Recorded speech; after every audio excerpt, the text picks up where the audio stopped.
فيلمنا النهارده بيبدأ في غابة بعيدة وبنشوف دكتور وهو خايف وبيجري بطريقة غريبة جدا، وبيظهر وقتها إنه بيحاول يهرب من الناس اللي بتطارده بالعربيات بتاعتهم، وفعلا بيقدروا الناس دي إنهم يحاصروه، وقبل ما يمسكوه وبينط الدكتور من على حافة الجبل وبينزل في المية وبينجح أخيرا في إن هو يهرب منهم. ومن وقتها وبيختفي الدكتور وما بيكونش حد عارف عنه حاجة، حتى زوجته اللي بتكون حزينة جدا عليه، لكنها بعدها بتقرر إنها تهتم بابنها الصغير اللي اسمه آدم. وبتعدي السنين وبيكبر آدم وبيروح للمدرسة، وهناك بيبدأ زمايله إنهم يضايقوه وكمان بيتريقوا عليه وبيفضلوا يرموه باللبان اللي بيلزق في شعره. وبالرغم من إن آدم ما عملهمش حاجة إلا إن المدرس بيعاقبه هو، ولما آدم بيخلص العقاب بتاعه بيروح للحمام علشان ينظف شعره، وهناك بيتفاجئ إن رجله كبرت مرة واحدة وكمان قطعت الجزمة اللي هو لابسها. ولأنه بيبقى عايز يخرج من المدرسة بيلف على رجله منديل، وده بيخلي كل زمايله يتريقوا عليه. وبالرغم من ان صوتهم كان واطي، ادم كان قادر انه يسمعهم بكل وضوح، وساعتها بيدخل ادم ملعب كرة السلة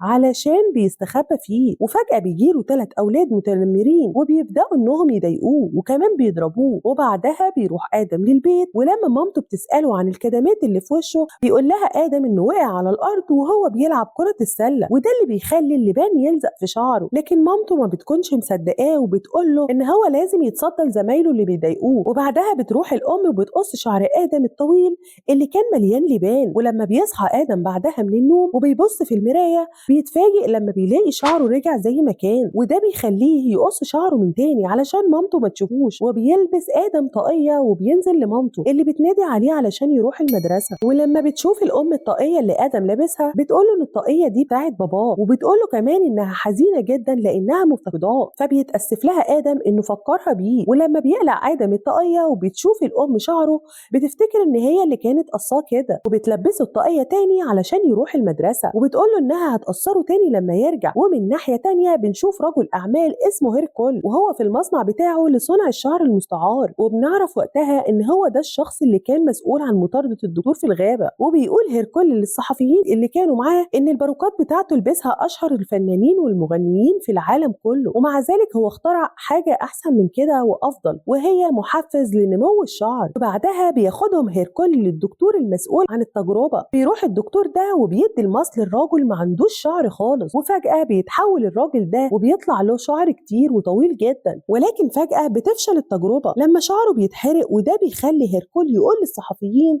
ان هم لسه في مرحله الاختبار وانهم اكيد هيعرفوا المشكله فين ويحاولوا انهم يحلوها. وبنرجع تاني لادم اللي المدير بيطلب منه انه يقابله، وفعلا بيروح ادم يقابل المدير واللي بيحذره ان هو ما يتخانقش مع زمايله تاني، وبيطلب منه يقلع الطاقيه لان ممنوع يمشي بيها في المدرسه. ولما ادم بيقلع الطاقيه بيتفاجئ ان شعره كبر تاني. وبعد ما بيخرج ادم من المدرسه بيلبس طاقيه باباه وهو فرحان بيها جدا، لكن وقتها بيجي مجموعه من الاولاد المتنمرين وبيبداوا يضايقوه، وبيجي واحد من الاولاد دول وياخد الطاقيه من ادم، لكن قبل ما بيقطعها ادم بيوقعه على الارض وبياخد منه الطاقيه وبيجري. بيفضل الولاد دول يجروا وراه لحد ما بيوصلوا للملاهي، وهناك بيقدروا يحاصروه وبيحاولوا انهم يضربوه، لكن ادم بينط لفوق بسرعه وبيضربهم وبيجري منهم وبيروح للبيت. هو مستغرب جدا من اللي حصل، وقبل ما الاولاد دول بيمشوا بيحدف واحد منهم حجر على بيت ادم وبيكسر بيه الشباك. اما بيروح ادم يلم الازاز قبل ما مامته تيجي يشوف فتحه في الارض مقفوله، فبيشيل ادم الغطا وبياخد الصندوق اللي في الفتحه. ولما بيفتح الصندوق بيلاقي فيه رسائل من باباه، وبيعرف منها ان بابا ادم لسه عايش. ولما مامته بترجع للبيت بيروح لها ادم ويكون متضايق منها جدا لانها كذبت عليه وان باباه لسه عايش، وبيسالها وبيقول لها ليه باباه ما جاش يشوفه لحد دلوقتي. فبتعترف له مامته وبتقول له انه لسه عايش، لكنها مش هتقدر تقول له على مكانه علشان ده هيكون خطر عليهم. بيتضايق منها ادم جدا وبيسيبها وبيدخل اوضته، وساعتها بيشوف ادم ورقه مكتوب فيها عنوان الصندوق البريدي اللي باباه بيبعت منه الجوابات. بيقرر ادم انه يروح لنفس العنوان على امل ان هو يقابله. بياخد ادم شنطته وبيخرج من الشباك علشان مامته ما تعرفش انه خرج من البيت، وبيفضل ادم يمشي لحد ما بيوصل للطريق، وهناك بيوقف عربيه نقل وبيطلب من السواق ان هو ياخده معاه للعنوان ده، لكن السواق بيرفض لان العنوان ده بعيد جدا. وساعتها بيقول له ادم ان هو تايه من اهله، وبيركب العربيه قبل ما السواق يرفض تاني، فبيضطر السواق ان هو يوديه للمكان اللي هو عايزه. وفي تاني يوم بتروح مامة ادم لاوضته علشان تصحيه للمدرسه، ولما بتفتح باب الاوضه بتتفاجئ ان إن هو مش موجود، فبتقلق جدا وبتبدأ إنها تدور عليه. وفي الوقت ده بيكون آدم وصل أخيرا لصندوق البريد اللي باباه بيبعت منه الجوابات، وبيكون الصندوق ده موجود على طريق وسط الغابة. ولما بيفتح آدم الصندوق بيلاقي فيه جواب، وقبل ما ياخده بيجي سنجاب وبيخطفه منه وبيجري في الغابة. فآدم بيفضل يجري وراه لكنه ما بيقدرش يلحق، وبيفضل آدم يتمشى وسط الأشجار وهو منبهر جدا بجمالها، وبيحاول إنه يدور على أي حد علشان يساعده. فجأة بتظهر رجل كائن غريب من وراه، فبيخاف آدم جدا وبيجري بسرعة في الغابة. لكن وهو بيجري بيقع في فخ وبيفقد الوعي، ولسوء حظه بيقع على طريق، وساعتها بتكون في عربية ماشية بسرعة على الطريق، وقبل ما بتوصل له بيظهر حيوان غريب وبينقذه. ولما السواق بيشوف اللي حصل ده في كاميرا العربية بيقرر انه يكلم الصحافة. ولما بيوصل السواق للاستراحة على الطريق بيكلم واحد من الصحفيين وبيقول له ان هو شاف واحد من اصحاب الارجل الكبيرة، وبعدها بينتشر الخبر في كل الصحف والمجلات بسبب الصور اللي كاميرا العربية صورتها. ولما الدكتور مساعد هيركل بيشوف الصور دي بيطلب من هيركل يجيب له صاحب الارجل الكبيرة، وده علشان هو الوحيد اللي هيقدروا يستخرجوا منه التركيبة اللي هم شغالين عليها. وفعلا بيعرف هيركل مكان الحادثة من السواق، وهناك بيلاقوا الحراس شنطة آدم اللي بيكون مكتوب عليها اسمه وعنوانه. ولما بيروح 2 من حراس هيركل لبيت آدم بيلاقوش حد، فبيكسروا الإزاز وبيفتحوا الباب، وفي البيت بيشوفوا كل الرسائل اللي آدم كان سايبها على الأرض. ولما بيقرأوا الرسائل دي بيعرفوا إن آدم يبقى ابن صاحب الأرجل الكبيرة. وبنرجع تاني لآدم بعد ما بيفوق وبيكون مرعوب جدا لما بيشوف الرجل اللي أنقذه، وساعتها بيقول الرجل ده لآدم إن هو باباه. لكن آدم بيكون خايف منه جدا وبيمسك عصاية وبيحاول إن هو يضربه بيها، فبيهديه باباه وبيوريله الصور بتاعته اللي هو معلقها في كل مكان. فبيحزن آدم جدا وبيقول له إنه افتقده جدا،